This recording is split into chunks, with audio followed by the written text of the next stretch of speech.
Première histoire. Travaillant comme infirmier aux urgences dans un grand hôpital, je travaillais lors du quart de nuit. Mon quart de travail commençait à 22 heures et se terminait à 6 heures du matin. C'était dans un grand hôpital du centre-ville de la ville où je vis avec tout un quartier hospitalier dans la région. L'hôpital pour enfants était juste à côté et l'unité de cancérologie n'était pas loin. C'était une chaude nuit d'été et la ville était sombre lorsque je garais ma voiture sur le parking du personnel. Le garde de sécurité vérifiait mon badge et me laissait passer.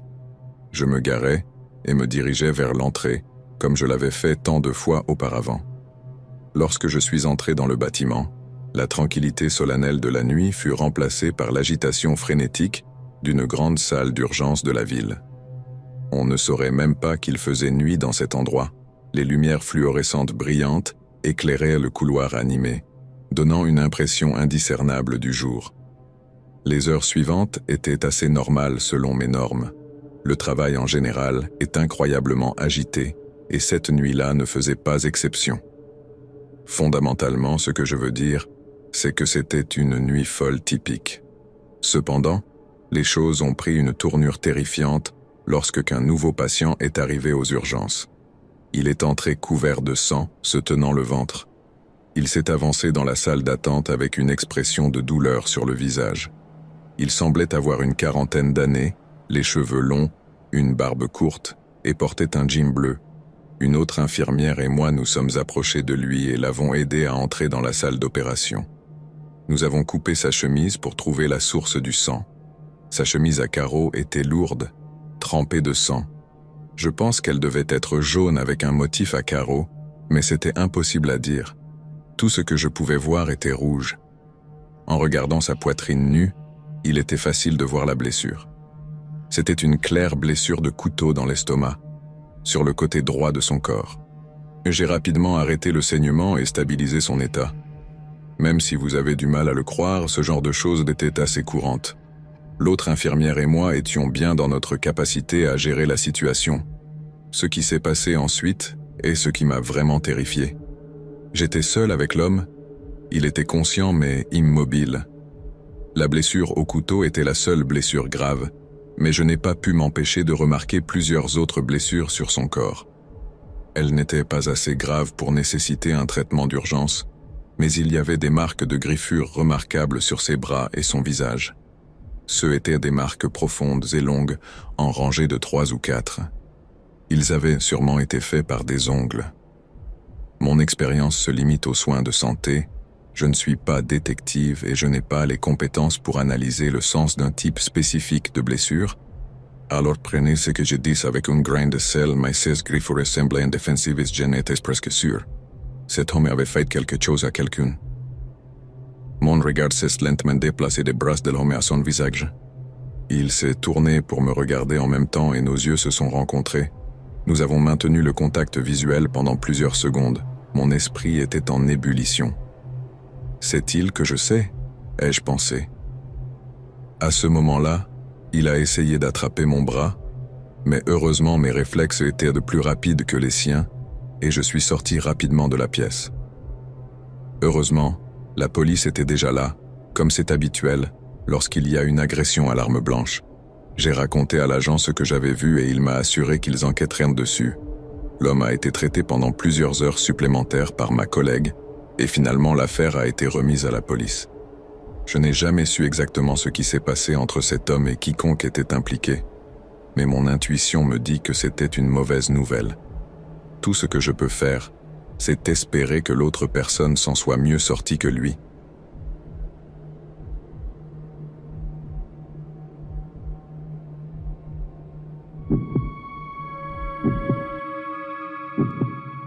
Deuxième histoire. Travaillant dans une station-service locale depuis quelques années à ce moment-là, c'était le travail que j'avais pendant tout le lycée, et après avoir obtenu mon diplôme, je l'ai gardé pendant 1 an ou 2, alors que je réglais certaines choses. J'ai commencé à faire le quart de nuit quand je n'avais plus besoin de me lever pour aller à l'école. Le salaire était meilleur et je le préférais aussi pour quelques autres raisons. Le magasin ne devenait jamais vraiment occupé la nuit. Les pompes étaient automatiques et presque tout le monde payait à la pompe au lieu d'entrer, donc c'était assez facile. De plus, J'ai toujours été un peu noctambule. Certains diraient que j'étais accro aux jeux vidéo. Et ils auraient raison. J'étais pratiquement nocturne de toute façon, donc le choix de faire le quart de nuit était assez facile. La station service était au coin d'une rue plus calme. Il y avait 4 pompes devant et quelques conteneurs à ordures sur le côté. Je sortais les ordures tous les matins à la fin de mon quart de travail, et le camion à ordures venait juste après mon départ, vers 5 heures du matin. Il était environ 4 heures du matin. Et jusqu'à présent, tout était calme. Je ne pense pas avoir vu plus de 3 ou 4 clients au cours des 6 heures de service que j'avais assurées. J'étais debout derrière le comptoir en regardant mon téléphone. J'utilisais ce temps pour lire un peu et parcourir les réseaux sociaux. Le magasin vide était silencieux, à part un bourdonnement sourd des lumières fluorescentes suspendues au plafond. Je levai les yeux de l'écran de mon iPhone quand une voiture entra dans le parking. C'était une Pontiac plus ancienne avec quelques bosses notables et une peinture verte avec plusieurs points de rouille. Une chose étrange était que les phares étaient éteints. Il faisait très sombre et conduire sans phare était dangereux à ce moment-là. Il n'est pas allé à une des pompes et je ne pouvais pas voir où il s'était garé. Pensant que c'était juste quelqu'un faisant demi-tour, je me replongeais dans mon téléphone. Il ne s'était pas écoulé plus de quelques minutes lorsque j'entendis un fort bruit provenant du côté du bâtiment où se trouvaient les conteneurs à ordures. Cela sonnait comme si quelqu'un avait ouvert le couvercle et l'avait frappé contre le côté du bâtiment. Celui qui était dans cette voiture devait jeter quelque chose. Je pensais que les gens faisaient ça de temps en temps. Ce n'était pas autorisé, donc je sors généralement et je leur dis qu'ils ne peuvent pas utiliser les conteneurs. Je sortis de derrière le comptoir et sortis par la porte principale tout en m'approchant. Un frisson me parcourut l'échine. Quelque chose ne se sentait pas bien que je ne sois pas sûr de ce que c'était. J'ai décidé de procéder avec prudence. Je regardais nerveusement autour du coin et vis la voiture garée devant la zone des ordures. Une silhouette sombre se tenait à côté de la voiture, mais je ne pus rien distinguer à son sujet. Il faisait trop sombre. Je suis resté là plusieurs secondes à observer, mais je n'ai pas pu dire ce qu'il faisait. Même si je savais qu'il devait jeter quelque chose, il y avait quelque chose chez ce gars-là qui me donnait des frissons. Je ne peux pas expliquer exactement ce que c'était, mais pour une raison quelconque, j'ai décidé de ne pas me faire remarquer. Je suis retourné tranquillement au magasin et suis retourné à mon poste derrière le comptoir. J'ai ressenti un grand soulagement lorsque j'ai vu la voiture sortir en passant devant les pompes. Il n'y a pas eu d'autres clients pour le reste de mon quart de travail, qui n'a duré qu'une autre heure. Comme je l'ai dit, je sortais les ordures tous les matins avant de partir. Alors j'ai ramassé les quelques déchets qui se trouvaient dans chacun des conteneurs à ordures du magasin et les ai mis dans un grand sac poubelle noir. J'ai allumé l'interrupteur de lumière de l'autre côté du bâtiment où se trouvaient les conteneurs à ordures. En marchant vers le conteneur, je me suis souvenu du type sinistre 1 heure plus tôt. Même si je n'avais pas pensé à vérifier ce qu'il avait jeté, j'ai réalisé que j'allais le découvrir. Les ampoules brillantes éclairaient les conteneurs verts comme des projecteurs, comme s'ils étaient une exposition dans une sorte de galerie d'art moderne étrange. J'ai dû plisser les yeux en m'approchant. Quand je suis arrivé au conteneur le plus proche, j'ai ouvert le grand couvercle et il a frappé le côté du bâtiment, causant ce bruit familier. Avant de jeter le sac, je me suis penché et j'ai regardé à l'intérieur. Ce que j'ai vu m'a tellement choqué que j'ai laissé tomber le sac poubelle par terre. Il y avait un tas de sacs poubelles noirs, et au moins un d'entre eux laissait échapper un liquide rouge. J'en avais vu assez. J'ai couru vers le magasin et j'ai verrouillé la porte, puis je me suis caché derrière le comptoir. J'ai appelé frénétiquement le 911 et j'ai tout raconté à l'opérateur. Ma main tremblait tellement que je pouvais à peine tenir le téléphone. La police est arrivée rapidement, et en effet, il y avait un corps dans le conteneur à ordures. J'ai fait de mon mieux pour leur donner une description du type, mais comme je l'ai dit, il faisait si sombre sans les lumières allumées que je ne pouvais vraiment pas dire à quoi il ressemblait. Cependant, j'ai pu leur donner une description de la voiture et, sur cette base, ils ont pu retrouver le gars et l'arrêter. Jusqu'à présent, il attend d'être jugé pour meurtre et j'espère témoigner en tant que témoin.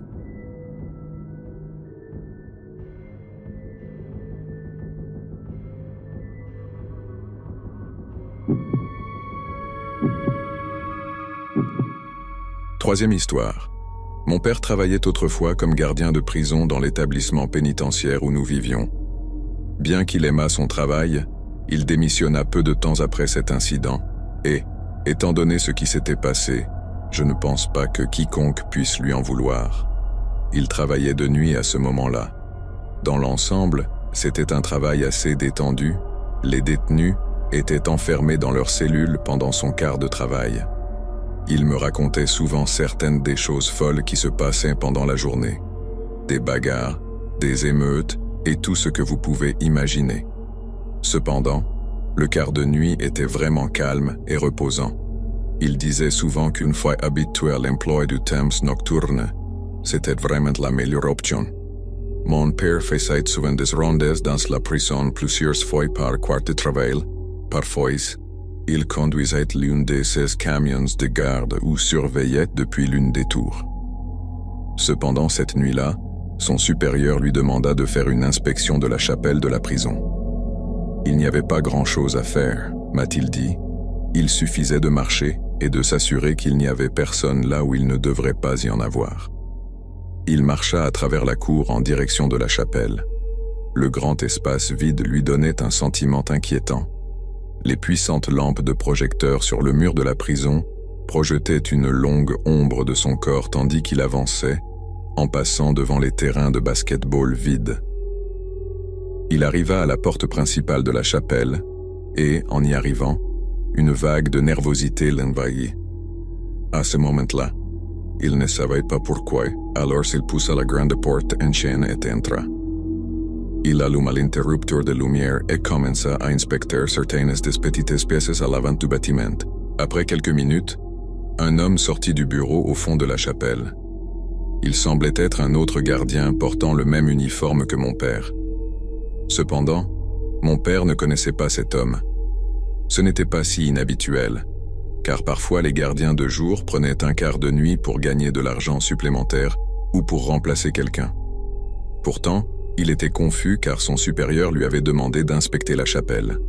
Pourquoi ferait-il ça si quelqu'un était déjà là? Mon père demanda à l'homme, « Êtes-vous ici pour inspecter la chapelle ?»« Oui, je vais m'en charger, » répondit l'homme. Mon père resta là, perplexe, pendant plusieurs secondes, puis dit, « Oh, d'accord, je vais en informer le chef. » Il sortit de la chapelle et retourna au bureau de son supérieur dans le bâtiment principal. Son supérieur leva les yeux de son bureau et lui demanda « Comment as-tu fini si vite? Tu n'aurais pas pu inspecter tout l'endroit en si peu de temps. » Un autre gardien était là, il dit qu'il le ferait. Mon père répondit « D'accord, tant que quelqu'un l'a fait. » Son supérieur était confus à ce stade. Il supposa que l'autre gardien avait dû être envoyé là par quelqu'un. Si son supérieur ne le savait pas, qui était ce gars? 3 jours plus tard, mon père marchait dans les couloirs de la prison et s'arrêta pour regarder la vitrine. Il y avait plusieurs prix et photos anciennes d'autres gardiens de l'époque. En feuilletant les photos, il vit quelque chose qui lui fit battre le cœur. L'une des images était un mémorial à un gardien qui avait été tué lors d'une émeute il y a une 20aine d'années. La photo était celle du gardien que mon père avait vu dans la chapelle cette nuit-là. Il n'avait jamais été croyant en l'occultisme auparavant, mais cette expérience le fit changer d'avis.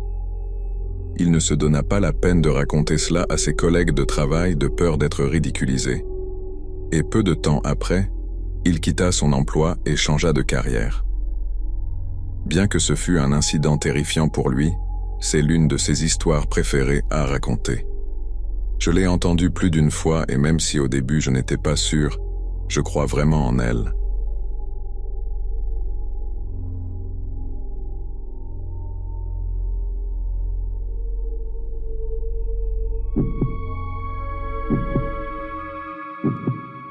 Histoire 4.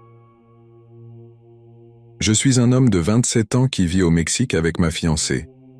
Je travaille actuellement comme assistant pédagogique pour des adolescents ayant des besoins spéciaux dans une école située non loin du parc de Chapultepec. J'ai travaillé dans plusieurs écoles et maisons d'enfants, et ces bâtiments, surtout les maisons d'enfants, sont souvent de vieilles maisons ou des manoirs rénovés. Cette histoire s'est déroulée en 2013 alors que je venais de commencer à travailler comme assistante dans un foyer pour adolescents et jeunes adultes, âgés de 18 à 30 ans, atteints d'autisme, de lésions cérébrales et ayant un comportement difficile. Le foyer dans lequel je travaillais était assez grand. Il comprenait 2 salons, une grande cuisine, une salle de jeu, un bureau et 5 chambres. Il disposait également d'un immense jardin avec une maison d'été, une salle d'activité, donnant sur des hectares de champs et de bois. J'ai travaillé là depuis environ 3 semaines, principalement dans l'équipe de nuit, de 22 heures à 8 heures du matin. Je devais m'assurer que tous les résidents étaient tranquilles pendant la nuit et faire le ménage avant que le personnel de jour ne prenne le relais. Je terminais généralement toutes mes tâches vers 1 heure du matin et je passais le reste de la nuit à écouter ceux qui se réveillaient. Je regardais la télévision, je lisais mes livres universitaires ou je jouais à des jeux sur mon téléphone. Une nuit particulière, un jeune homme nommé Marcos, un nom fictif pour protéger son identité, était particulièrement agité. Il n'était pas très grand, mais il avait beaucoup de force. Une fois, il est devenu grincheux et a jeté un membre du personnel à travers une porte-fenêtre parce qu'il avait oublié de mettre de l'eau froide dans son thé avant de le boire. Il ne pouvait pas faire de phrases complètes et communiquer avec des mots assez simples, assemblés de manière à ce qu'ils les comprennent. Par exemple, il disait quelque chose comme « Marc fait le petit déjeuner » quand il voulait faire le petit déjeuner, ou Marc sort s'il voulait aller jouer dehors. Il était généralement bien élevé et pouvait être assez drôle quand il le voulait, mais il était connu pour son tempérament. Vers 23 heures, Marcos s'est levé et est descendu se préparer un verre. J'étais à la porte et je le surveillais pour m'assurer qu'il ne cassait rien et qu'il ne se blessait pas. Il est ensuite monté sans problème. Je suis resté sur la dernière marche et j'ai surveillé sa porte pendant 1 quart d'heure pour m'assurer qu'il ne réveillait pas les autres résidents. Une fois qu'il s'est calmé, je suis retourné à mes tâches. La pièce située sous la chambre de Marcos était une salle de séjour commune, avec des jeux de société, une télévision, un canapé, des livres, etc. J'étais en train de dépoussiérer et de laver le sol quand j'ai entendu quelque chose tomber dans la pièce du dessus. Je savais que Marc avait tendance à piquer des crises de colère lorsqu'il était frustré. Alors je suis monté à l'étage et j'ai frappé à la porte en me préparant à l'ouvrir moi-même avec la clé. Quand j'ai ouvert la porte, il m'a regardé. Il avait l'air parfaitement calme et ses yeux devaient être à moitié fermés, comme s'il avait dormi. Je lui ai demandé s'il allait bien, il m'a répondu par l'affirmative et m'a levé le pouce. Je l'ai donc laissé tranquille et je lui ai dit de faire attention pensant qu'il avait fait tomber quelque chose par accident. Une heure s'est écoulée et j'étais dans la cuisine en train de nettoyer les verres lorsque j'ai entendu une autre grosse détonation à l'étage. Cette fois, je me suis rendu compte que la pièce au-dessus de la cuisine était vide à ce moment-là. La maison était prévue pour 5 résidents, mais il n'y en avait que 4 à l'époque, et la chambre à l'étage était vide. Je suis allé voir ce qu'il en était, mais la pièce était vide. J'y suis resté un moment, et d'après ce que j'ai pu voir, tout le monde dormait. En raison de leurs conditions de vie, chaque résident avait placé une alarme sur sa porte qui se déclenchait la nuit. Ainsi, si quelqu'un quittait sa chambre, un petit boîtier de réception déclenchait l'alarme. Le personnel de nuit portait le boîtier et faisait un petit bruit pour indiquer quelle porte avait été ouverte. L'alarme ne s'étant pas déclenchée, je savais que le bruit n'avait pas été causé par l'un des résidents. Je suis retourné à mes tâches de nettoyage et je n'ai plus rien entendu pendant le reste de la nuit. Le lendemain, lorsque je suis arrivé au travail un peu avant 10 heures, j'ai remarqué que quelque chose n'allait pas. Marc était en bas des escaliers, se bouchant les oreilles et fredonnant bruyamment, et 2 membres du personnel étaient avec lui. Au bout de quelques minutes, on l'a emmené dans le salon et le directeur de la maison m'a résumé ce qui s'était passé au cours des 4 dernières heures. Marc était très agité et répétait sans cesse la phrase « Sarah, petite fille » lorsqu'on lui demandait ce qui se passait. C'est une chose que nous n'avions jamais connue avec lui auparavant, et la conclusion générale était qu'il avait vu quelque chose à la télévision ou dans un film qui lui était resté dans la tête et lui avait fait répéter la phrase. Une fois que Marc s'est calmé et allongé sur le lit, le personnel de nuit est parti et les autres membres du personnel sont allés dans la salle du personnel. J'ai continué mes tâches et comme d'habitude, j'ai terminé vers 1h du matin. Peu après, je suis monté à l'étage pour faire un petit tour chez les autres résidents. Lorsque j'ai atteint le palier du premier étage, j'ai remarqué que la lumière avait été éteinte. Il y avait 2 petits couloirs menant à des chambres de part et d'autre de l'escalier. La chambre de Marc se trouvait sur la gauche et l'interrupteur se trouvait juste devant sa chambre. J'ai tourné le coin pour appuyer sur l'interrupteur. Et là, dans l'obscurité et le silence complet, il y avait Marcos. Il se tenait dans le coin, les yeux aussi grands ouverts que possible.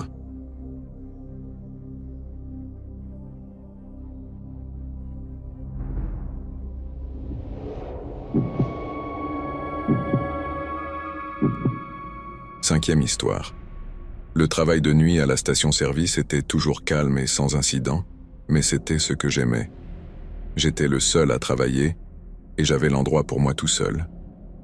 Je remplissais les étagères, nettoyais les sols et attendais le client occasionnel qui entrait. C'était le travail parfait pour quelqu'un comme moi qui appréciait la solitude de la nuit, mais cette nuit-là était différente. Le temps était terrible.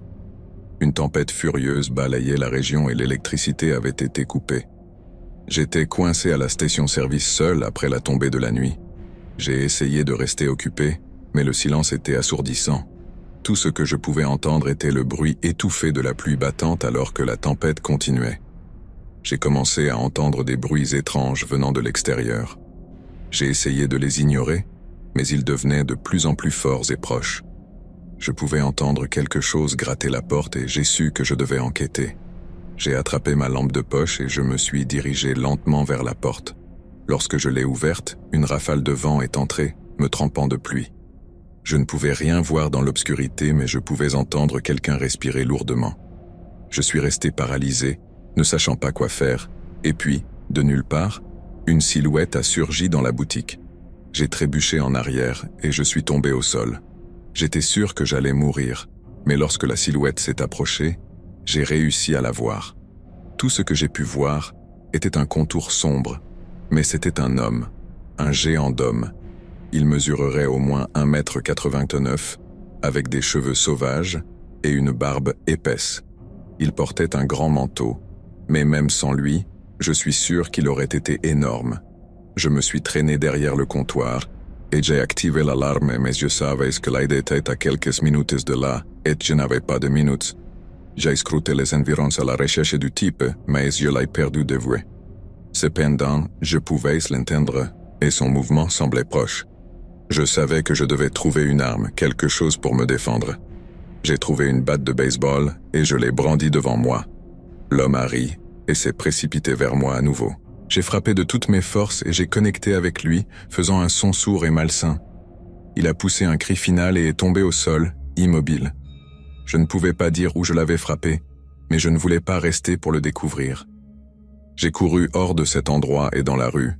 J'étais trempé de pluie en moins d'1 minute. Soudain, j'ai remarqué les lumières rouges et bleues clignotantes que j'attendais. J'avais l'impression qu'une éternité s'était écoulée depuis que j'avais appelé. Mais en regardant en arrière, je sais que c'était probablement moins de 5 minutes. J'ai marché de retour à la boutique pour rencontrer la police. Lorsque je suis arrivé, mon agresseur avait disparu. J'ai remis les images de surveillance à la police, mais comme il n'y avait toujours pas d'électricité, nous ne pouvions pas les voir à ce moment-là. Cependant, la police n'a jamais pu trouver le type. J'ai eu de la chance de m'en sortir vivant, mais je sais que je ne serai jamais plus le même. Le souvenir de cette nuit me hantera pour toujours, et je regarderai toujours par-dessus mon épaule, me demandant quand l'homme reviendra. J'ai démissionné de mon travail à la station service et je n'y suis jamais retourné.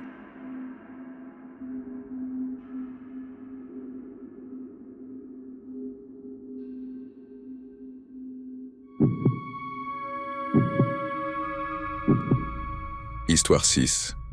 J'ai été agent de sécurité pendant plus d'1 décennie et pendant ce temps, j'ai vu des choses étranges, mais rien ne pourrait m'avoir préparé à la nuit où cette histoire s'est déroulée. C'était en 2018 et je travaillais de nuit dans un hôtel du centre-ville. Le travail était vraiment facile. À ce moment-là, j'étais plongé dans des livres de science-fiction. et j'avais beaucoup de temps pour lire. Il y avait un bureau de sécurité à l'arrière du bâtiment, où je passais la plupart de mon temps. En dehors de cela, je faisais quelques rondes dans le bâtiment et les parkings toutes les quelques heures pendant la nuit. C'était une nuit typiquement tranquille à l'hôtel. Je faisais mes rondes, vérifiant les portes et les fenêtres, quand j'ai entendu un bruit fort venant du parking. Au début, j'ai pensé que cela pourrait être une voiture qui tirait, mais à mesure que le bruit continuait, j'ai su que quelque chose n'allait pas. Il était 2h30 du matin et l'endroit était complètement désert. Tout bruit se démarquait comme un signal d'alarme, donc ces coups forts que j'entendais sur le parking étaient très inquiétants. J'ai immédiatement appelé la police et je me suis dirigé vers la source du bruit. Quand je suis arrivé près du parking, j'ai vu une silhouette encapuchonnée essayant de forcer l'entrée d'une voiture. Mon cœur battait fort alors que je pointais ma lampe de poche vers lui et lui ordonnais de s'arrêter. Dès que j'ai prononcé ces mots, il s'est enfui en courant. Je l'ai poursuivi, haletant alors que j'essayais de maintenir le rythme. J'avais juste besoin de le garder avec moi assez longtemps pour que la police arrive. Il était rapide et commençait à perdre du terrain quand il a soudainement disparu. Je me suis arrêté et j'ai dirigé ma lampe de poche dans toutes les directions. Mais je n'ai vu aucune trace de lui. Juste quand je pensais l'avoir perdu, j'ai entendu un bruit faible venant d'une ruelle proche. Ma main est allée vers mon arme, qui était une bombe de poivre. Pendant que je m'approchais avec prudence, c'est alors que je l'ai vu. L'homme était caché derrière une poubelle, essayant de reprendre son souffle. Je lui ai ordonné de se rendre, mais il a refusé. Il s'est précipité sur moi avec un regard sauvage dans les yeux, puis a sauté sur moi. Soudain, nous étions en train de rouler par terre, en train de nous battre. Je me maudissais de suivre cet homme. J'aurais dû attendre la police, pensais-je. L'homme était fort, mais j'ai réussi à le dominer et à le maîtriser jusqu'à ce que les agents arrivent. Il s'est avéré être un criminel recherché avec un long historique de violence et de vol. Quelques années se sont écoulées, mais je pense encore à cette nuit. Le sentiment de peur, d'adrénaline et de lutte physique avec le criminel feront toujours partie de moi. Je suis reconnaissant pour la formation que j'ai reçue, et je sais qu'elle m'a aidé à gérer la situation du mieux que j'ai pu, mais je sais aussi que le métier d'agent de sécurité est plus que simplement faire des rondes et vérifier les portes. Il s'agit d'être prêt à tout et de pouvoir gérer des situations dangereuses, aussi rares ce soient-elles.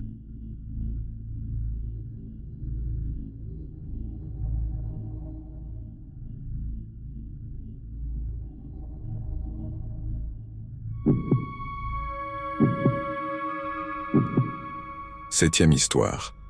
Lorsque j'avais une vingtaine d'années, je travaillais dans une station-service située à l'autre bout de la ville où j'habitais. Je venais de terminer mes études secondaires et j'avais pris le poste de nuit pour gagner plus d'argent, car mon emploi principal n'était pas très rémunérateur. La station-service était ouverte toute la nuit, mais je travaillais de 19h à minuit, ce qui me convenait bien puisque mon autre emploi se terminait à 17h. Cela semble être un horaire difficile, et ça l'était, mais pour être tout à fait honnête, le travail était vraiment facile.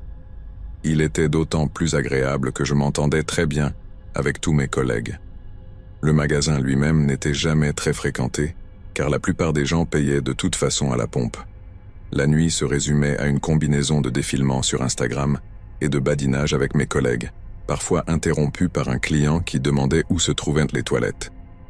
Les équipes de nuit étaient toujours composées de 2 travailleurs, non pas parce qu'il y avait beaucoup de monde, mais pour des raisons de sécurité.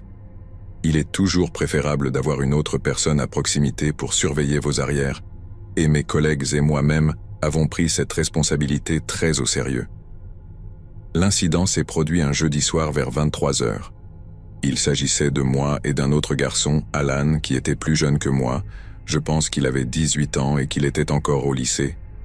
Il avait de courts cheveux roux et un visage doux. Je crois qu'il n'avait même pas encore besoin de se raser.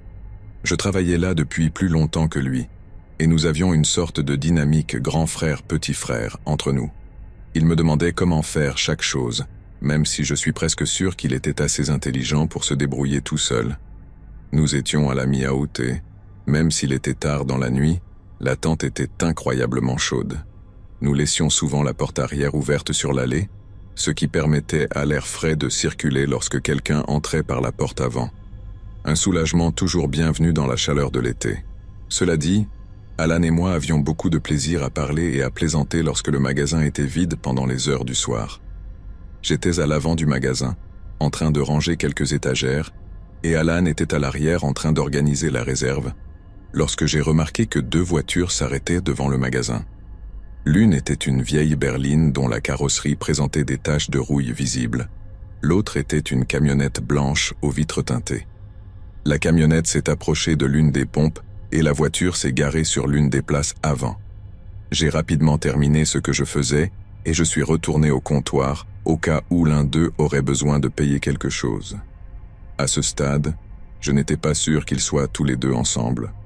Je me doutais qu'ils l'étaient, probablement, car il y avait très peu de clients à cette heure-là et l'arrivée de 2 véhicules en même temps était pour le moins inhabituelle.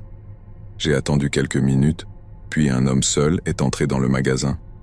C'était un homme de petite taille, probablement dans la trentaine, et mince comme un bâton. Il portait un débardeur blanc et un jean large qui semblait être trop grand de quelque taille au moins. Il m'a regardé d'un air absent. L'homme s'est approché de moi sans détourner le regard en s'approchant du comptoir. Je l'ai vu passer la main dans son dos, et avant que je m'en rende compte, il regardait le canon d'une arme. Le magasin était équipé d'une alarme silencieuse qui pouvait être activée discrètement, mais j'étais à quelques pas et je ne pouvais pas risquer de faire un geste. Alan était à l'arrière et je savais qu'il pouvait entendre ce qui se passait dans le magasin, alors j'ai dit à voix haute « Pas de problème, monsieur. Ne tirez pas. Prenez ce que vous voulez. » Cela aurait dû suffire pour qu'Alan appelle la police. Cependant, lorsque j'ai dit cela, l'homme a levé les yeux au ciel et a souri, puis il a regardé sur le côté. Je me suis tourné pour regarder dans la même direction et ce que j'ai vu, c'est un Alan inconscient, porté de dos par un deuxième homme. Il avait dû entrer par la porte arrière ouverte. C'est alors qu'ils ont demandé l'argent. J'ai rapidement ouvert la caisse et l'ai vidé dans un sac que j'ai tendu à l'un d'entre eux. J'ai ensuite rempli un autre sac avec tous les billets de loterie et je le leur ai tendu. L'homme qui tenait Alan m'a alors dit que si je n'appelais pas la police, il le laisserait repartir en toute sécurité. Après cela, les 2 hommes sont sortis par la porte d'entrée, l'un d'eux portant toujours Alan, et les 2 voitures sont parties. Je suis resté là pendant ce qui m'a semblé être des heures, mais qui n'était probablement que quelques minutes. J'ai hésité à appeler la police à cause de ce que l'homme avait dit. Cependant, j'ai rapidement décidé que je devais les appeler, j'ai donc composé le 911 et j'ai signalé l'incident. La police est arrivée dans les minutes qui ont suivi et a visionné les images de sécurité. J'ai attendu aussi patiemment que possible compte tenu des circonstances. Peu de temps après, l'un des agents m'a dit qu'il avait pu voir la plaque d'immatriculation de l'une des voitures. Ce n'étaient pas les criminels les plus intelligents, je suppose. Plus tard dans la nuit, j'ai appris que les 2 hommes avaient été arrêtés par la police et j'ai été emmené au poste pour identification. Un immense sentiment de soulagement m'a envahi lorsque j'ai vu les 2 hommes dans une file d'attente. J'ai rapidement choisi les 2 hommes qui n'étaient pas assez russes pour se couvrir le visage. Ensuite, j'ai demandé à l'un des officiers où se trouvait Alan. Il m'a regardé d'un air solennel, a posé sa main droite sur mon épaule et m'a dit qu'il n'avait jamais retrouvé Alan.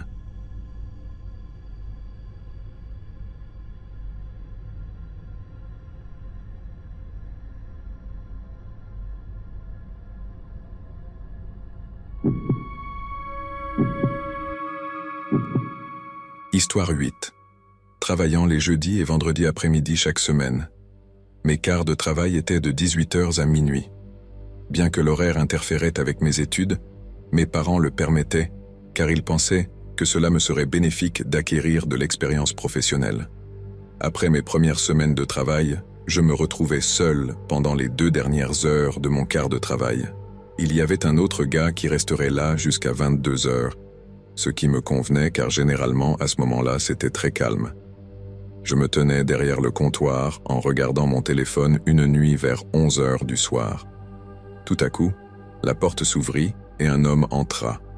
Il était grand, mesurant probablement 1m92, avec un long manteau sale et des lunettes de soleil.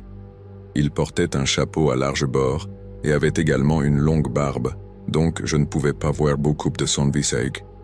Ma première pensée a été qu'il allait voler l'Android car il semblait avoir fait un effort pour cacher son apparence. L'homme se promena lentement dans les allées puis s'arrêta à l'arrière du magasin près de la machine à café. Il resta simplement là. Il n'acheta rien et ne dit pas un mot, ne me regarda même pas. À 5 minutes de la fermeture, il sortit simplement par la porte principale, par où il était entré. J'étais soulagé lorsqu'il partit, mais il m'avait évidemment effrayé. Pourquoi quelqu'un resterait-il dans un magasin pendant 1 heure sans rien acheter? Je suppose que techniquement, il ne contrevenait à aucune de nos règles, mais c'était incroyablement effrayant pour moi, surtout parce que j'étais seul. Lors de mon prochain quart de travail, j'ai demandé à mon collègue s'il avait vu quelque chose de similaire, car il avait plus d'expérience que moi. Je pensais qu'il aurait peut-être vu ce type auparavant. Mon collègue m'a dit qu'il n'avait jamais vu personne comme ça. Cette nuit-là, lorsque j'étais seul à nouveau, le même type bizarre entra et fit la même chose. Il entra par la porte principale vers 22h30 et resta là en silence. Plusieurs personnes entrèrent pendant ce temps, mais je suppose qu'elles ne trouvaient pas ça si étrange, car elles n'étaient là que pendant 1 ou 2 minutes. Comme la dernière fois, il partit sans incident 5 minutes avant la fermeture. Au cours de mes prochains quarts de travail, la même situation se répéta encore et encore. J'en suis venu à m'y attendre de temps en temps. J'ai essayé de parler au type, mais il ne répondait jamais. Il ne me regardait même pas. Une nuit, le type bizarre se tenait de l'autre côté du magasin comme d'habitude. Je ne peux pas décrire à quel point c'était inconfortable d'être seul avec ce type nuit après nuit. Nous avions probablement passé plus de 10 heures ensemble depuis que j'avais commencé le travail. Comme d'habitude, il partit quelques minutes avant la fermeture. Après son départ, je me suis dirigé vers la porte principale et l'ai verrouillée. Ensuite, j'ai suivi ma routine de fermeture pendant les 30 minutes suivantes. J'ai vidé les poubelles et fait rapidement le ménage du sol. Ensuite, j'ai vidé la caisse enregistreuse et l'ai préparée pour le dépôt. En partant, quand je suis sorti du magasin, j'ai regardé dehors et ai vu ma voiture seule sur le parking sombre. Elle était garée du côté le plus éloigné, au-delà des pompes. J'ai commencé à marcher vers ma voiture et soudain j'ai senti que quelqu'un me regardait. À ce moment-là, quelqu'un sortit de l'obscurité et se tint devant moi, bloquant ma voiture. C'était le même type qu'avant, celui qui restait simplement là dans le magasin avec moi chaque nuit. Dès que je l'ai vu, j'ai couru de nouveau vers le magasin et déverrouillé la porte et me suis précipité à l'intérieur. Une fois à l'intérieur, j'ai verrouillé la porte et ai appelé mon père pour qu'il vienne m'aider. En attendant, j'ai regardé par la grande vitre avant du magasin et j'ai pu voir le type toujours debout, au même endroit où je l'avais vu la dernière fois. Il n'avait pas bougé. Après une dizaine de minutes, la voiture de mon père s'est arrêtée et ses phares ont illuminé le type. Le visage du type s'est complètement illuminé pendant 1 seconde et quand cela s'est produit, il s'est enfui. À ce jour, je n'ai aucune idée de où il est allé.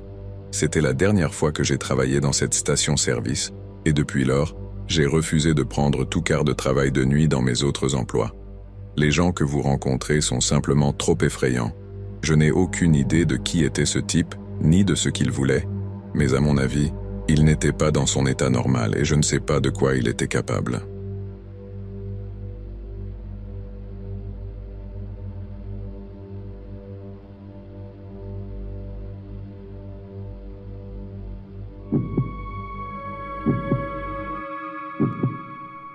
Histoire 9. Cette histoire s'est déroulée une nuit alors que je m'arrêtais pour faire le plein d'essence en rentrant du travail. Je travaillais dans un restaurant, donc j'étais généralement là jusqu'à tard, parfois après minuit. Cette fois-ci, il était environ 11h30 du soir. Je passais devant cette station-service tous les jours en rentrant du travail, et je suis assez sûr qu'elle était ouverte 24 heures sur 24, 7 jours sur 7.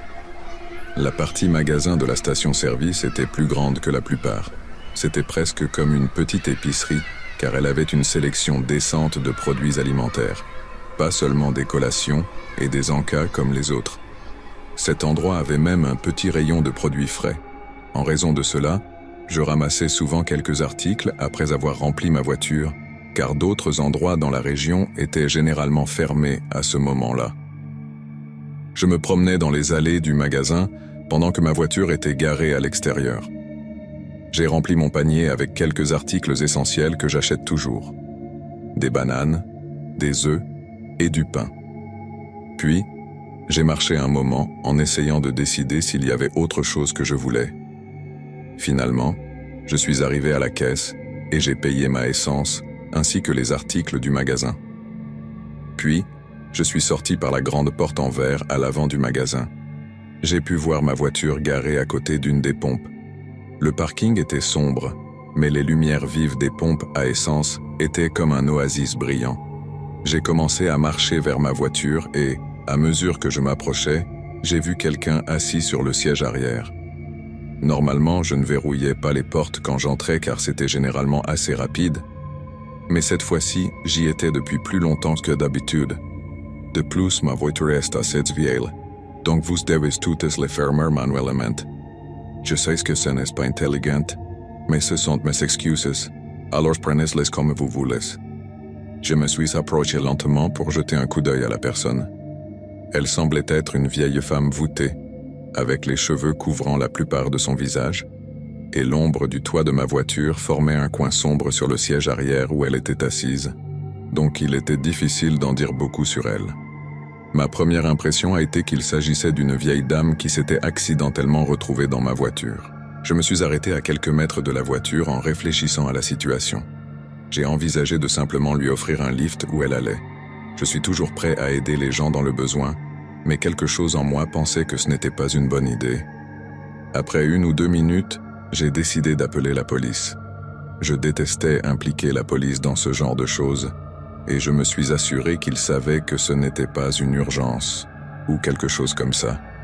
De plus, je ne voulais pas porter plainte. Lorsque la police est arrivée, j'ai parlé aux agents pendant quelques minutes. Après cela, ils m'ont dit d'attendre à côté du bâtiment pour leur donner de l'espace.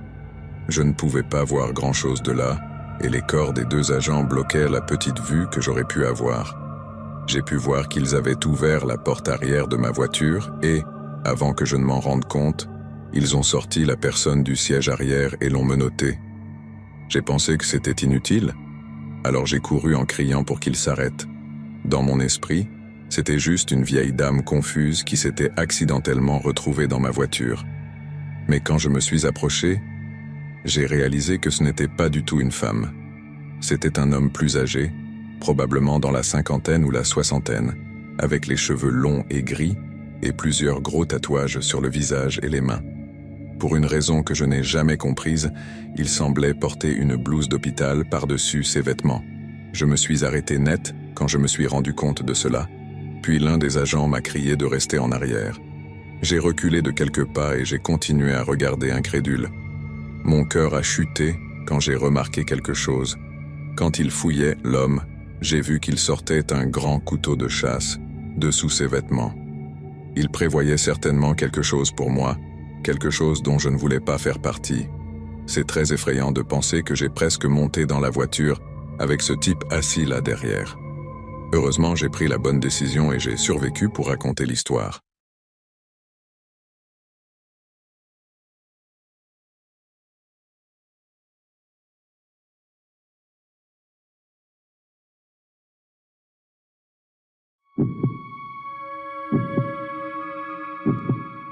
Dixième histoire. Cette histoire s'est déroulée il y a un peu plus d'1 mois. Je passais du temps chez mon ami Pierre avec quelques autres gars. Nous étions 5 ou 6 au total. J'habitais assez loin, mais tous les autres vivaient dans son quartier. J'ai pris la voiture de mon père pour m'y rendre. Mes amis ont pris quelques verres, mais j'ai dû conduire, donc je n'ai pas pu boire. Vers minuit, nous avons décidé de terminer la soirée et je suis monté dans la voiture pour dire au revoir à mes amis. Mon père me prête toujours sa voiture, mais il me demande de mettre de l'essence pour compenser ce que j'utilise. C'est une règle juste. Je conduisais sur l'une des grandes rues de ma ville. Il y avait des magasins et des restaurants des 2 côtés, mais tout était fermé la nuit et c'était assez désert. J'ai remarqué une station-service sur la droite, et j'ai pensé que c'était un bon endroit pour faire le plein. Je me suis garé à la pompe la plus éloignée et pendant que je remplissais la voiture, j'ai vu une autre voiture à la station. C'était la seule autre voiture à part la mienne. C'était une voiture bleu foncé avec des vitres teintées. Je n'ai vu personne à l'intérieur mais les phares étaient allumés donc j'ai supposé que quelqu'un était là. Alors que je retournais au siège du conducteur, j'ai vu la voiture se diriger vers la pompe à côté de la mienne. La fenêtre avant s'est abaissée et le conducteur portait un masque donc je n'ai pas pu voir son visage. Il n'a rien dit et moi non plus. La situation était vraiment inconfortable. J'ai essayé de démarrer ma voiture et de partir, mais j'ai eu des problèmes avec le démarrage. J'ai regardé vers le haut et j'ai vu que la voiture était toujours là, m'attendant. J'ai finalement réussi à démarrer la voiture et j'ai commencé à conduire. Après quelques minutes, j'ai regardé dans le rétroviseur et j'ai vu que la voiture me suivait toujours. Ma première pensée a été de conduire jusqu'au commissariat de police.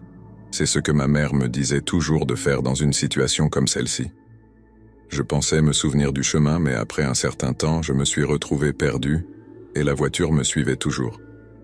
J'avais l'impression de tourner en rond, perdu au milieu de nulle part. J'ai essayé de rester calme, mais la peur était écrasante. J'étais arrivé dans une zone très rurale, avec des champs agricoles de chaque côté de la route et de hautes plantes de maïs se refermant sur la route. Je me sentais piégé et j'étais complètement seul avec ce type derrière moi. J'ai ralenti et j'ai appelé le 911. L'opérateur a répondu et j'ai essayé de décrire où j'étais.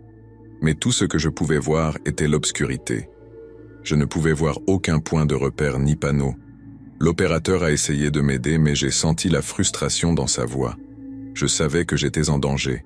Soudain, mes phares ont éclairé une grande tour de silo qui avait le nom « Martin » peint sur un côté. Je l'ai dit avec enthousiasme à l'opérateur et il a semblé penser que c'était suffisant pour que la police me trouve. J'ai continué à conduire pendant encore plusieurs minutes. C'est alors que j'ai vu un éclat de lumière au loin. C'était une voiture de police.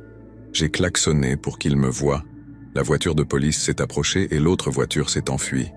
J'ai vraiment ressenti un soulagement lorsque j'ai remarqué que l'agent de police descendait de sa voiture et me demandait si j'allais bien. Je lui ai tout raconté et nous avons parlé pendant quelques minutes. Il m'a demandé si je voulais porter plainte, mais j'ai décliné. Je voulais juste rentrer chez moi et tout oublier. De plus, la voiture était déjà partie. Je ne savais pas s'ils pourraient la trouver et, s'ils le faisaient, elle mentirait probablement et dirait qu'il ne s'était rien passé. Quand je suis enfin rentré chez moi, je me suis effondré sur le canapé et j'ai essayé de me calmer. Mon cœur battait toujours fort et je me sentais comme dans un état de transe. Je savais que je ne pourrais pas dormir cette nuit-là, alors j'ai allumé la télévision et j'ai essayé de me distraire. Ensuite, je suis allé dans ma chambre et j'ai joué à des jeux vidéo. Je me suis finalement endormi quand le soleil se levait. Quelques semaines plus tard, je regardais les nouvelles et j'ai vu une histoire sur un homme qui avait été attaqué et volé dans une station-service. La description de la voiture et du conducteur correspondait à celle qui m'avait suivi et je suis assez sûr que c'était la même.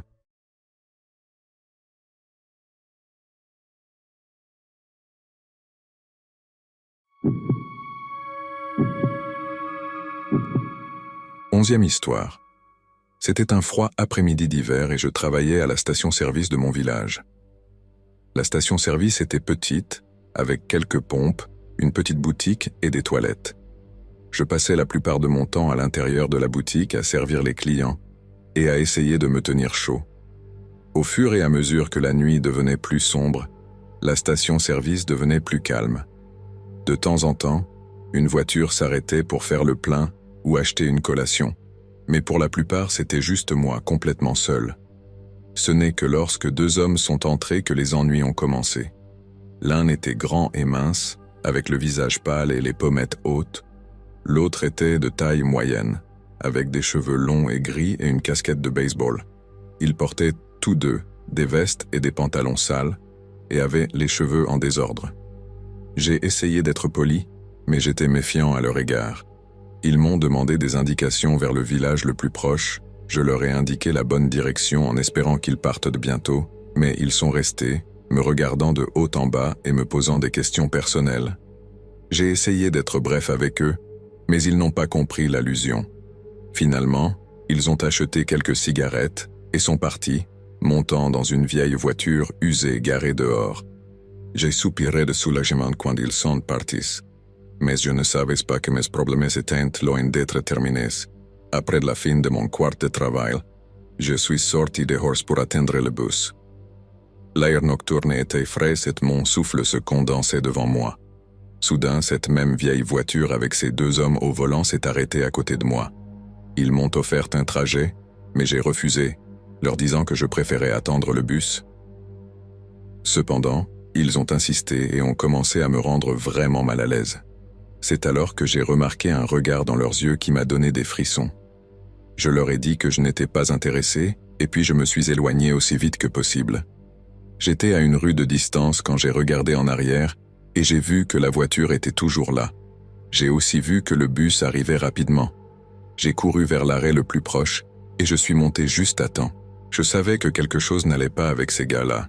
J'ai pensé à appeler la police, mais j'ai décidé de ne pas le faire pour ne pas faire de vagues. Au cours des semaines suivantes, j'ai remarqué cette voiture rôder autour de la station-service. Il semblait simplement tourner en rond dans le quartier, et je n'avais aucune idée de ce qu'il faisait. J'essaie de ne pas sortir seul quand ces gars-là sont prêts, et jusqu'à présent, cela semblait être le mieux.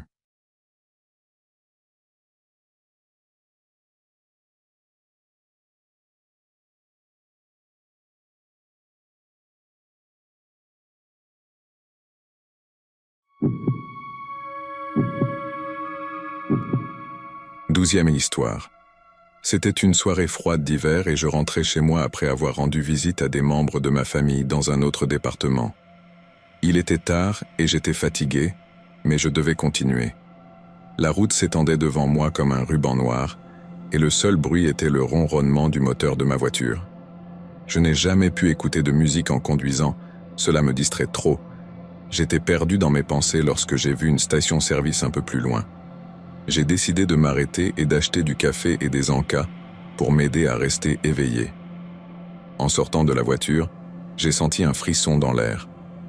La station-service était petite et isolée, avec un enseigne au néon clignotant indiquant « Ouvert 24 heures sur 24 ». Je suis entré et j'ai immédiatement été frappé par l'odeur d'essence et de cigarettes. La boutique était faiblement éclairée, avec seulement quelques lumières fluorescentes bourdonnant au-dessus.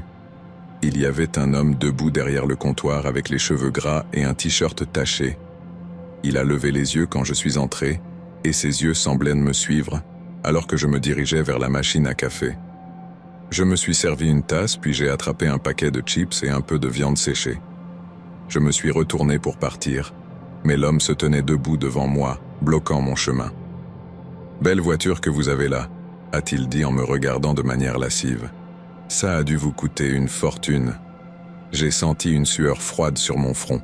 Ce type était effrayant et je ne voulais pas rester pour savoir ce qu'il voulait. « Oui, c'est une location », ai-je menti, essayant de passer à côté de lui, mais il ne bougeait pas. Il me regardait avec un regard affamé dans les yeux, comme un prédateur évaluant sa proie. « Tu sais, je pourrais t'aider », a-t-il dit en s'approchant. « Je connais un raccourci qui te ramènera chez toi plus rapidement. » Ce type commençait vraiment à me faire peur à ce stade. Quelque chose en lui me répugnait. Je ne lui avais même pas dit où j'allais. Comment pouvait-il savoir s'il y avait un raccourci ? « Désolé, je ne suis pas intéressé », ai-je dit. Mais il ne prenait pas un non pour réponse. Il a tendu la main et attrapé mon bras, me rapprochant de lui. J'ai pu sentir la puanteur de son haleine et j'ai ressenti des nausées monter dans ma gorge. « Allez, mec », a-t-il sifflé. « Ne sois pas comme ça. Laisse-moi t'aider. » Je me suis libéré de son emprise et j'ai reculé. Je pouvais l'entendre rire derrière moi alors que je courais hors de la boutique et sautais dans ma voiture. J'ai démarré en trombe de ce parking et suis retourné sur la route. J'étais presque en train de pleurer, mais quand j'ai regardé dans le rétroviseur, j'ai vu l'homme sortir de la station-service et monter dans sa propre voiture. Il me suivait. J'ai essayé de le semer en prenant des virages serrés et en zigzagant entre le trafic, mais il était juste derrière moi, avec ses phares brillants dans mon rétroviseur, comme les yeux d'un démon. Soudain, il s'est précipité vers moi, essayant de me sortir de la route. J'ai senti ma voiture perdre le contrôle, et je me suis préparé à l'impact, mais j'ai réussi d'une manière ou d'une autre à reprendre le contrôle et à m'éloigner de lui. Je ne me suis pas arrêté avant d'arriver à un petit motel à la périphérie de la ville. Je suis entré en titubant dans le hall et j'ai supplié pour une chambre. J'étais assez sûr de l'avoir perdu. Le réceptionniste m'a regardé d'un air suspicieux, mais finalement m'a donné une clé et m'a indiqué ma chambre. Je suis entré et je me suis effondré sur le lit. Je ne me souviens pas combien de temps j'ai passé là, à regarder le plafond avant de finalement m'endormir, mais c'était long. La dernière fois que j'ai regardé l'horloge, il était 4 heures du matin. Je me suis réveillé à 6 heures et je me suis senti encore plus épuisé. J'ai mis la tête dehors et j'ai balayé la zone du regard à la recherche de cette voiture. Elle n'était pas là. J'ai soupiré de soulagement et je suis retourné à ma voiture pour conduire le reste du chemin jusqu'à la maison. Je n'ai jamais revu cette voiture et je n'ai jamais raconté à personne ce qui s'est passé jusqu'à présent et je ne le ferai probablement jamais.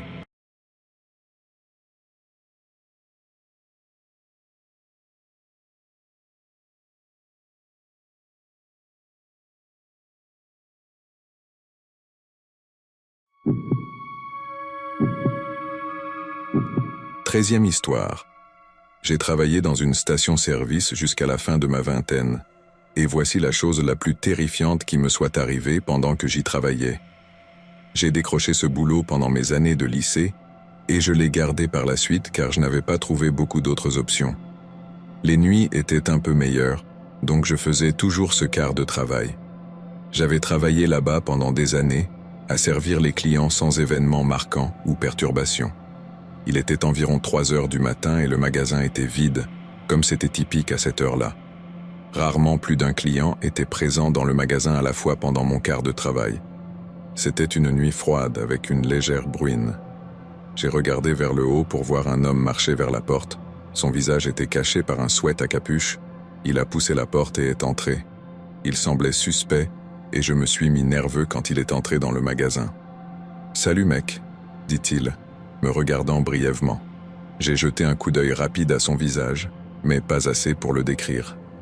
J'ai essayé de rester calme en acquiesçant silencieusement, et je suis retourné à ce que je lisais, mais quelque chose en lui me préoccupait, et je ne pouvais pas m'empêcher de sentir que quelque chose allait mal tourner. Il a fait le tour du magasin sans but pendant plusieurs minutes. Je le regardais périodiquement, nerveux qu'il essaie quelque chose. Je pouvais dire qu'il n'allait rien acheter. Notre magasin n'avait pas la meilleure sélection et il n'y avait aucune façon pour quelqu'un de prendre autant de temps pour prendre une décision. La tension est montée pendant 1 ou 2 minutes de plus, puis l'homme s'est approché du comptoir. « Donne-moi tout l'argent de la caisse enregistreuse », murmura-t-il. J'étais sous le choc et je ne pouvais pas comprendre ce qui se passait. Je n'avais jamais été volé auparavant et l'idée que quelqu'un me menace de violence était au-delà de mes pires cauchemars. « D'accord, pas de problème », dis-je timidement. J'ai ouvert la caisse enregistreuse et lui ai remis l'argent. Puis, aussi vite qu'il est entré, il a disparu dans la nuit comme un fantôme. Je suis resté là, en transe.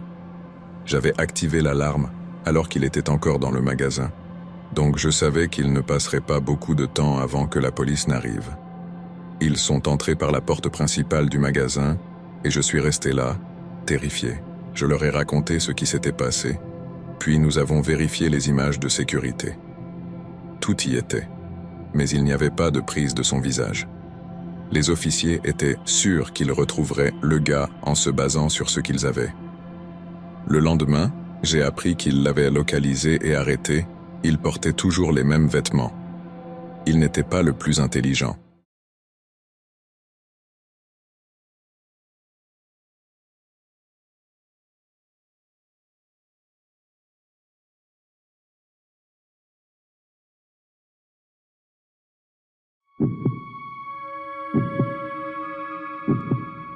Histoire 14. J'ai travaillé dans un restaurant rapide dans un grand centre commercial. Il était ouvert la plupart du temps jusqu'à minuit, et c'était le dernier endroit ouvert dans le quartier. Lorsque mes services tardifs se terminaient, il y avait toujours une ambiance vraiment malsaine dans l'air. Le parking vide me donnait des frissons. J'y travaillais à temps partiel lorsque j'étais à l'université. Un certain soir, j'ai fermé le restaurant avec quelques autres collègues pour donner le contexte. Nous étions toutes des filles et nous étions 3, y compris ma manager. Nous avons éteint les lumières extérieures et commencé à nettoyer la cuisine et la salle à manger. Au moment où nous allions partir, le téléphone du restaurant a sonné. C'était un son inquiétant car nous venions d'éteindre toutes les lumières. La seule source de lumière était une faible lueur qui provenait de la cuisine. Ma manager a pris l'appel et nous étions tous autour d'elle pour essayer d'entendre la conversation. Nous avons entendu la voix saccadée d'un homme à l'autre bout du fil. Il disait « Je te vois là », entre autres, mais la seule chose que je pouvais comprendre, c'était ça. J'ai regardé mes collègues, nous étions tous visiblement effrayés, mais nous avons essayé de rester calmes, en espérant que ce n'était qu'un coup de téléphone farceur.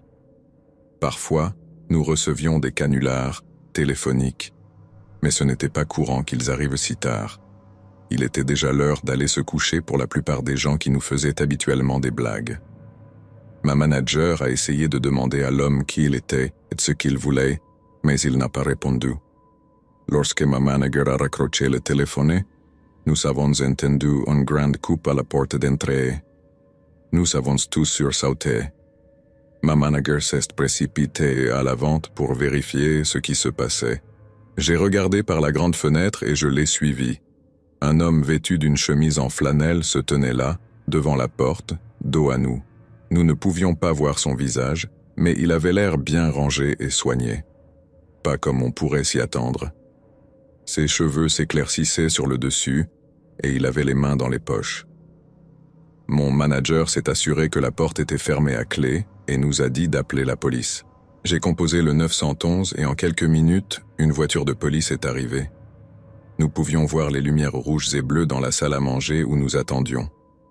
Alors que nous regardions par la fenêtre, nous avons pu voir le policier s'approcher de l'homme et commencer à lui parler. L'homme s'est retourné et nous avons pu voir son visage pour la première fois. Il avait une expression sérieuse et me regardait directement. Le policier a parlé à l'homme pendant quelques minutes. Nous ne pouvions pas entendre ce qu'il disait, mais il semblait que le policier lui disait de partir. L'homme s'est simplement éloigné. Ensuite, le policier est entré dans le restaurant pour nous parler. Il nous a demandé si nous connaissions l'homme ou si nous l'avions vu auparavant. Nous avons tous secoué la tête et dit que nous n'avions aucune idée de qui il était. C'est alors que le policier nous a dit quelque chose de vraiment effrayant. Il m'a dit que l'homme avait dit qu'il était le père de Sophie et qu'il était là pour venir la chercher après le travail. Je lui ai dit que ce n'était pas mon père et que je n'avais jamais vu cet homme auparavant. Je n'avais aucune idée de la manière dont il connaissait même mon nom. Ce devait être une blague de malade, ai-je pensé. Après le départ de la police, nous avons fermé le restaurant et sommes partis. Nous étions tous vraiment bouleversés et ne pouvions pas nous empêcher de parler de ce que nous venions de vivre. Le lendemain, nous avons parlé avec les autres employés qui avaient travaillé l'équipe du soir précédente et aucune d'entre elles n'avait vu l'homme ou entendu quelque chose d'étrange. C'était comme si l'homme n'était apparu que pour nous. Les semaines suivantes, nous étions toutes nerveuses à l'heure de la fermeture. Nous faisions toujours en sorte de vérifier 2 fois toutes les serrures et nous regardions toujours dehors avant de partir. Nous n'avons plus jamais revu cet homme. Quand je repense à cette nuit, j'ai encore des frissons en pensant à ce qui se serait passé si nous étions sortis. Je me demande encore ce qu'il voulait et pourquoi il a dit ce qu'il a dit à l'agent. J'ai été déçu que rien de plus n'ait été fait pour le tenir à l'écart. Cela m'a rendu anxieux pendant longtemps et j'aurais aimé que quelque chose soit fait pour le tenir à l'écart.